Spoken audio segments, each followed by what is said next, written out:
சில நாட்களாகவே சுவையான ஸ்டஃப்டு மசாலா பன்ன செய்யலான்னு நினைச்சேன். திடீர்னு என்னோட ஃப்ரிட்ஜ்ல கோ சீஸ் ஸ்ப்ரெட் இருக்கிறத பார்த்தேன். கோ சீஸ் ஸ்ப்ரெட வச்சு இந்த ரெசிபியை தவிர வேற எந்த ரெசிபியும் அவ்வளவு நல்லா இருக்காதுன்னு நினைச்சேன். ஏன்னா நம்ம செய்ய போற மசாலாக்கு கோ சீஸ் ஸ்ப்ரெட் ஒரு நல்ல கிரீமி டெக்ஸ்சர் கொடுக்கும், அப்புறம் நல்ல பைண்டிங்கும் கொடுக்கும். இப்ப ஸ்டஃப்டு மசாலா பன்ன இந்த கோ சீஸ் ஸ்ப்ரெட வச்சு செய்யலாம்.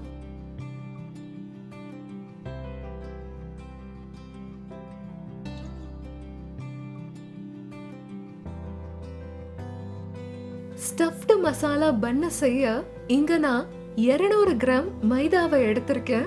கோதுமை மாவுல நீங்க செய்யலாம்னு நினைச்சா அப்படியுமே செய்யலாம். இதுல நான் சர்க்கரைய 2 டீஸ்பூன் சேர்த்துக்கிறேன். இப்ப இதுல கொஞ்சமா உப்பு சேர்த்துக்கலாம். நீங்க பாத்தீங்கன்னா நான் எல்லாத்தையுமே ஒன்னாலாம் சேர்க்கல.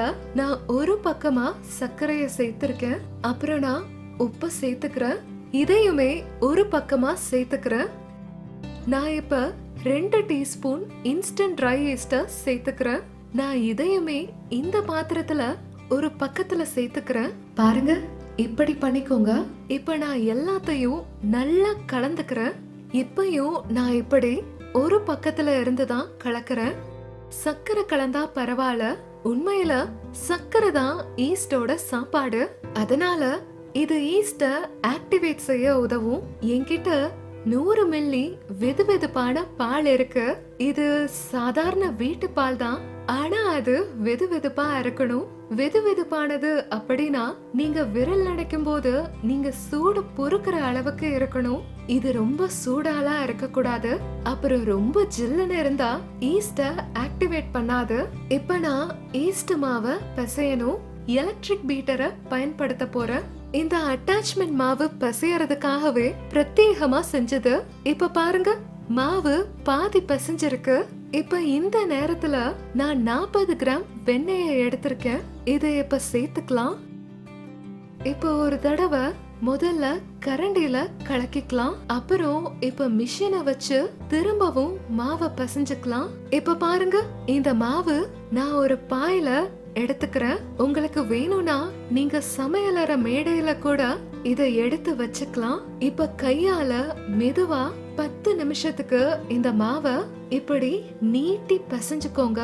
இந்த மாவை பிசையும் போது ஈரப்பதம் கொஞ்சம் கம்மியா இருக்கிற மாதிரி உங்களுக்கு தெரிஞ்சா நீங்க 1 டீஸ்பூன் இல்லாட்டி 1 டேபிள் ஸ்பூன் பாலை சேர்த்துக்கலாம். ஆனா வெதுவெதுப்பான பாலை தான் சேர்க்கணும். இப்ப பாருங்க, 10 நிமிஷம் பிசைஞ்சதுக்கு அப்புறமா மாவை ஒரு பாத்திரத்துல வச்சுக்கலாம். இப்ப அதை மூடிட்டு ஒரு சூடான இடத்துல சுமார் 30 நிமிஷத்துக்கு ஊற வச்சிடலாம். மாவு ஊறும் போது நான் ஒரு ஈஸியான ஆனா ரொம்ப சுவையான ஸ்டஃபிங் செய்யறேன். ஸ்டஃபிங் செய்ய நான் ஒரு கடாய சூடாக்கிக்கிறேன். அதுல 1 டீஸ்பூன் எண்ணெய சேர்த்துக்கிறேன் கொஞ்சமா. இப்ப அதுல நான் 1 டீஸ்பூன் சீரகத்தை சேர்த்துக்கிறேன். சீரகத்தோட கடைசியா நறுக்கின பூண்டை சேர்த்துக்கலாம். இது 4-5 பூண்டு பல்லு. இப்ப இது கூட நான் கொஞ்சம் பச்சை மிளகாய எடுத்திருக்கேன், அதையும் சேர்த்துக்கலாம். பொடியா நறுக்கின வெங்காயத்தை சேர்த்துக்கலாம். இப்ப இந்த காய்கறி, வெங்காயம், பூண்டு இது எல்லாமே நிறையலாம் சமைக்க வேண்டியதில்ல. பன்ல ஸ்டஃப் பண்ணி அவன்ல பேக் பண்ண போறோம். இப்ப கொஞ்சமா உப்பை சேர்த்துக்கலாம், கொஞ்சம் மஞ்சத்தூளை சேர்த்துக்கலாம். இந்த ஸ்டஃபிங்க உங்க குடும்பத்துல இருக்கிறவங்களோட விருப்பத்துக்கு ஏத்த மாதிரி செஞ்சுக்கலாம். கொஞ்சம் ஓமம் இதுல சேர்க்கலாம். கொஞ்சம் பேர் இஞ்சி இல்லாட்டி கருவேப்பிலைய கூட சேர்ப்பாங்க. இது வேக வச்ச உருளைக்கிழங்கு.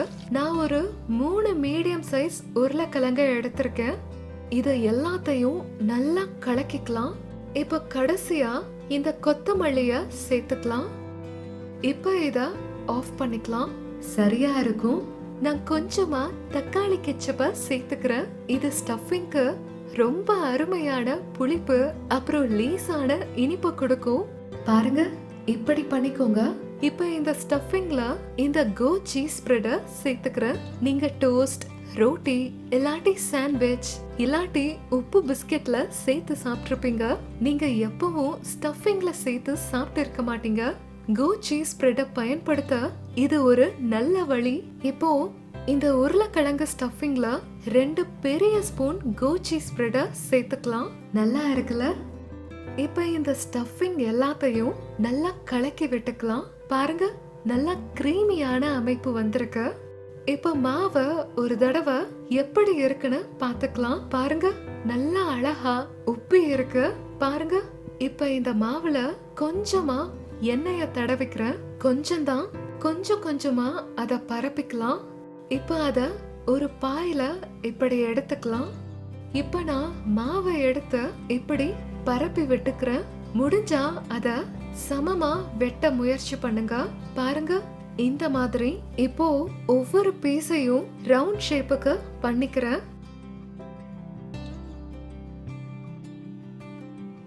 இப்ப இந்த ஸ்டஃபிங்க எடுத்து இந்த மாதிரி நடுவுல வச்சுக்கலாம். பாருங்க, இந்த மாதிரி. அது கூட கொஞ்சமா கோ சீஸ் ஸ்ப்ரெட் எடுத்து அதை இந்த மாதிரி நடுவுல வச்சுக்கலாம். இப்போ பக்கங்களை இப்படி இழுத்து பண்ண இப்படி மூடிக்கலாம். பாருங்க, இந்த மாதிரி.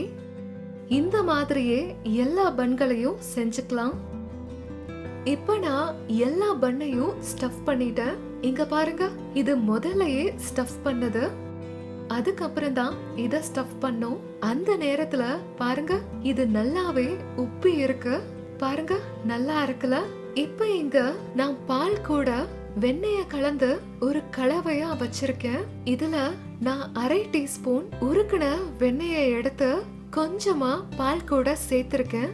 இப்போ நான் பன்ல இப்படி பிரஷ் பண்ணிக்கிறேன். நான் 180 டிகிரிக்கு ப்ரீ ஹீட் பண்ண அவன்ல இத வைக்கிறேன். இந்த பன் பேக்காக 20-25 நிமிஷம் எடுத்துக்கும். இப்ப இது உங்களுக்கு பிடிச்சிருந்தா மட்டும் செய்யலாம். ஆனா பன்ல எனக்கு இது ரொம்ப பிடிக்கும். மேல கொஞ்சமா வெள்ளை அப்புறம் கருப்பு எல்லாம் இப்படி கொஞ்சமா சேர்த்துக்கிறேன். இப்ப இந்த பன் அவன்ல வைக்க ரெடியா இருக்கு. இத பாருங்க, பன் எவ்வளோ நல்லா பேக் ஆகிருக்குன்னு. இப்போ இந்த பன்ன அவன்ல இருந்து வெளியில வந்ததும் அதுக்கு மேல கொஞ்சமா எண்ணெய் இல்லாட்டி வெண்ணெய வச்சு பிரஷ் பண்ணிக்கோங்க. அப்பதான் ஒரு ஷைனிங் கிடைக்கும். இப்ப சூடான மசாலா பன் ரெடி ஆயிருச்சு. இத இப்ப சர்விங் பிளேட்ல வச்சுக்கலாம். பாருங்க, கீழே இருந்து எவ்வளவு நல்லா பேக் ஆகி இருக்கு. இப்ப இங்க தயாராயிருச்சு மசாலா சீஸ் பன்ஸ். இது கோ சீஸ் ஸ்ப்ரெட்ல செஞ்சது. இது 100% மாட்டுப்பால்ல செஞ்சது. காய்கறிகள் சத்து கூட இப்ப கால்சியம் அப்புறம் புரோட்டீன் கூட சேர்ந்தாச்சு. இது ரொம்ப ருசியான ஆரோக்கியமான ஒரு டிஷ். அப்புறம் எல்லா சுவையான உணவுலையும் கோ சீஸ் அப்புறம் உருளைக்கிழங்கு ஸ்டஃபிங்கும் ரொம்பவே நல்லா தெரியுது. டேஸ்ட் பண்ணலாம்.